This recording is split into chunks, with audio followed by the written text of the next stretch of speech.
বন্ধুরা, আজ আমি আপনাদের এমন এক ঘটনা শোনাবো যেখান থেকে বোঝা যায় আল্লাহ যখন কোনো কাজ কবুল করেন তখন সেই কাজের জন্য পাহাড় সম মানুষের হৃদয় এক হয়ে যায়।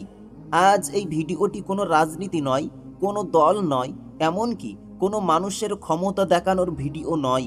এটা আল্লাহর কুদরত দেখানোর ভিডিও। কারণ যদি বাবরি মসজিদ শুধুমাত্র ইট সিমেন্টের একটা স্থাপনা হতো তাহলে লক্ষ লক্ষ মানুষের চোখে পানি আসতো না, মানুষ নিজের কাঁধে ইট তুলে নিত না, বৃদ্ধা মা নিজের ঘরের শেষ ইটটাও দান করে দিত না, প্রতিবন্ধী শরীর নিয়ে মানুষ হাঁটতে হাঁটতে ইট নিয়ে যেত না, নিজের ভান্ডারে গোছানো টাকা ভান্ডার সহ নিয়ে যেত না। আজ আমরা সেই কথাই দেখাবো। চলুন গল্পের শুরু থেকে শুরু করি, যেখানে আল্লাহর কারিশমা প্রত্যেক পদে পদে দেখা যায়। বন্ধুরা, বাবরি মসজিদ শুধু একটা মসজিদের নাম নয়, এটা কোটি কোটি মুসলমানের অপরাধহীন স্মৃতি, ব্যথা আর সম্মানের প্রতীক। আমাদের গল্প শুরু হয় 1528 সালে, যখন মোগল সম্রাট বাবরের নির্দেশে অযোধ্যায় একটি মসজিদ নির্মিত হয়। এটি ছিল একটি সুন্দর স্থাপত্য যা শতাব্দীর পর শতাব্দী ধরে মুসলমানদের ইবাদতের স্থান হিসেবে দাঁড়িয়েছিল। কিন্তু 1992 সালের 6 ডিসেম্বর একটি দুর্ভাগ্যজনক ঘটনায় সেই মসজিদ ধ্বংস করা হয়। সেই দিনটি ছিল মুসলিম সম্প্রদায়ের জন্য এক গভীর ক্ষত, কিন্তু আল্লাহর রহমতে সেই ক্ষত থেকে নতুন আশা জন্ম নেয়। সুপ্রিম কোর্টের রায়ে রাম মন্দির নির্মিত হয়েছে, কিন্তু বাবরি মসজিদের স্মৃতি কখনো মুছে যায়নি। এটি মানুষের মনে জীবন্ত রয়েছে। কিন্তু একটা কথা মনে রাখবেন, ইট ভাঙা যায় কিন্তু ঈমান ভাঙা যায় না। আল্লাহ সেই দিনই দেখিয়ে দিয়েছিলেন এই মসজিদ মানুষের হৃদয় থেকে মুছে যাবে না। বছরের পর বছর কেটে গেছে, কিন্তু সেই স্মৃতি আজও মানুষকে একত্রিত করে। এবং এখন 2025 সালে সাসপেন্ডেড টিএমসি বিধায়ক হুমায়ুন কবিরের উদ্যোগে এক নতুন অধ্যায় শুরু হয়েছে। হুমায়ুন কবির, যিনি ভরতপুরের বিধায়ক, কয়েক মাস ধরে এই পরিকল্পনা করছিলেন। তিনি বলেছেন এটি অযোধ্যার বাবরি মসজিদের আদলে তৈরি হবে এবং এর খরচ হবে প্রায় 300 কোটি টাকা। টিএমসির সাথে বিরোধ সত্ত্বেও তিনি এগিয়ে গিয়েছেন, কারণ এটি রাজনীতি থেকে অনেক বড়, এটি বিশ্বাসের প্রশ্ন। বন্ধুরা, যেদিন আবার বাবরি মসজিদের নামে একটি নতুন কাজ শুরু হওয়ার ঘোষণা আসে, সেদিন থেকেই ঘটতে থাকে অবিশ্বাস্য ঘটনা। কেউ কাউকে জোর করেনি, কোনো নোটিশ ছিল না, কোনো টাকা দেওয়ার বাধ্যবাধকতা ছিল না। তারপরও একজন মানুষ এসে 1 কোটি টাকা নগদ দান করে দিয়েছেন। একজন শিল্পপতি আল্লাহর উপর ভরসা করে 80 কোটি টাকা দান করেছেন।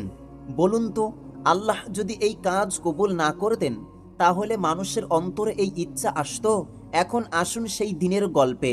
6 ডিসেম্বর সকাল থেকেই বেলডাঙ্গার মরাদিঘি মাঠে এক অভূতপূর্ব দৃশ্য। হাজারো মানুষ না, লক্ষ লক্ষ মানুষ জড়ো হয়েছিল। এক পোস্টে বলা হয়েছে 7 লক্ষেরও বেশি লোক উপস্থিত ছিল। এটি কোনো সাধারণ অনুষ্ঠান নয়, এটি আল্লাহর কারিশমা। যদি মানুষের মনে সত্যিকারের ভালোবাসা না থাকতো তাহলে তারা এত দূর থেকে আসতো না। আল্লাহর রহমতে এই মসজিদের জন্য দানের প্রবাহ এতটাই বেড়েছে যে ব্যাংকের অ্যাকাউন্ট ওভারলোড হয়ে গেছে। জোরে অনুরোধ করছি, লিমিট ক্রস করে গিয়েছে। এসবিআই অ্যাকাউন্টের চিফ ম্যানেজারের সঙ্গে কথা বলেছি, আজকে কোনো মতেই। হুমায়ুন কবির বলেছেন ইতিমধ্যে 80 কোটি টাকা দান সংগ্রহ হয়েছে। একজন শিল্পপতি একাই 80 কোটি দান করেছেন, আর একজন ব্যক্তিগত নগদ 1 কোটি টাকা দিয়েছেন। এটি কিভাবে সম্ভব? শুধু আল্লাহর কুদরত দিয়ে। যদি আবেগ না থাকতো কেউ এত টাকা দিত না। এটি প্রমাণ করে যে বাবরি মসজিদ মানুষের হৃদয়ে জীবন্ত। সৌদি আরব থেকে অনেক আলেম ওলামা এসেছিলেন কোরআন পাঠ করতে, এবং অনুষ্ঠানে বিরিয়ানি সার্ভ হয়েছে হাজারো লোককে। বন্ধুরা, এবার আপনারা যে দৃশ্যগুলো দেখবেন এসব কোনো সিনেমার দৃশ্য নয়। অনুষ্ঠান শুরু হয়েছে দুপুর 12টায় আজান এবং নামাজ দিয়ে। তারপর শুরু হয়েছে এক অসাধারণ প্রসেশন। লোকেরা ইট মাথায় করে নিয়ে আসছে, ছোট থেকে বড় সবাই। এমডি শফিকুল ইসলাম নামে একজন উত্তরা বারাসাত থেকে হেঁটে এসেছেন মাথায় ইট নিয়ে। তিনি বলেছেন এটি আমার অবদান বাবরি মসজিদের জন্য, এতে আমার অনেক আনন্দ হচ্ছে।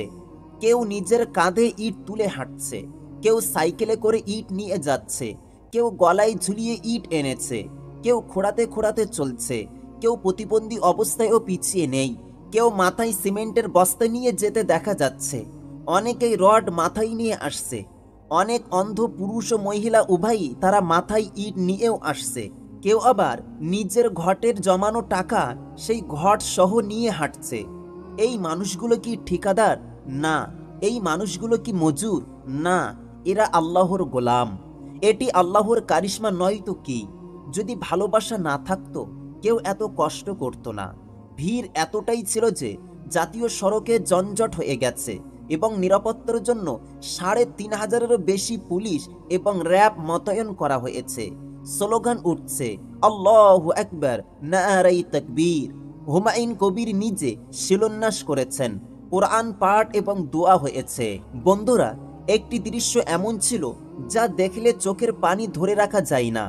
এক বৃদ্ধা মা নিজের ঘরে যতটা ইট ছিল সব বের করে রাস্তার পাশে এনে বললেন, বাবা, আমি আর কিছু দিতে পারি না, এই ইটগুলো বাবরি মসজিদের জন্য নিয়ে যাও। বলুন তো, এই মায়ের কাছে কি এগুলো ইট ছিল? না, এগুলো ছিল তার জান্নাতের সঞ্চয়। এটি কিভাবে সম্ভব? শুধু আল্লাহর রহমতে তাদের মনে যদি আবেগ না থাকতো তাহলে তারা কখনো এমন দান করত না। বন্ধুরা, লক্ষ লক্ষ মানুষ আল্লাহর ঘরের নামে দান করলেন, এত টাকা উঠল, ব্যাংকের অ্যাকাউন্ট পর্যন্ত ওভার হয়ে যাচ্ছে। এটা কি পরিকল্পনা ছিল? না, এটা ছিল আল্লাহর রহমত। কারণ আল্লাহ নিজেই বলেছেন, তোমরা আমার পথে যা দান করো আমি তা বহু গুণে ফিরিয়ে দিই। এটি প্রমাণ করে যে যদি আবেগ না থাকতো কোনোদিন এটি সম্ভব হতো না। বন্ধুরা, এর মানে একটাই, যদি মানুষের হৃদয়ে ভালোবাসা না থাকতো তাহলে এত ত্যাগ হতো না। যদি এই মসজিদ আল্লাহর কাছে মূল্যবান না হতো তাহলে এমন কুদরত দেখা যেত না। এগুলো প্রমাণ করে বাবরি মসজিদ আল্লাহর কাছে এখনো বেঁচে আছে। অনুষ্ঠান শেষ হয়েছে দোয়া এবং উদযাপনে, কিন্তু এটি শুধু শুরু। এই মসজিদ হবে ইসলামের এক নতুন প্রতীক যা মানুষকে একত্রিত করবে। রাজনৈতিক বিতর্ক হয়েছে, বিজেপি এটিকে প্ররোচনামূলক বলেছে, কিন্তু হুমায়ুন কবির বলেছেন এটি শান্তির প্রতীক। আল্লাহর রহমতে এই মসজিদের কাজ শুরু হবে, এই মসজিদ চলবে। বন্ধুরা, আমরা ইতিহাস বদলাতে পারি না, কিন্তু আল্লাহর উপর ভরসা রাখতে পারি। আজকের এই ভিডিও যদি আপনার হৃদয় স্পর্শ করে, লাইক করবেন, শেয়ার করবেন, কমেন্টে লিখবেন, আল্লাহ আমাদের ঈমানকে এমন ত্যাগের তৌফিক দিন। কারণ যে জাতি আল্লাহর ঘরের জন্য নিজের শেষ ইটটাও দিতে পারে তাকে আল্লাহ কখনো হারিয়ে দেন না। আল্লাহ আমাদের সবাইকে কবুল করুন, আমিন সুম্মা আমিন। বন্ধুরা, এতক্ষণ ধরে এই ভিডিওটি দেখলেন, শুনলেন এবং বুঝলেন। এই ভিডিওটি সম্পর্কে আপনাদের মূল্যবান মতামত কমেন্ট করে জানাবেন। এই ভিডিওটিতে একটি লাইক দিয়ে সোশ্যাল মিডিয়ার সমস্ত জায়গায় শেয়ার করে সকলকে ও সকল মুসলিম উম্মাহকে দেখার সুযোগ করে দিন। আমাদের এই চ্যানেলে নতুন হয়ে থাকলে চ্যানেলটি সাবস্ক্রাইব করে বেল আইকন অন করে পাশে থাকুন। আবারও দেখা হবে পরবর্তী কোনো এক ভিডিওতে ইনশাআল্লাহ। ততক্ষণ পর্যন্ত নিজের এবং আপনজনদের প্রতি খেয়াল রাখবেন। আল্লাহ হাফেজ।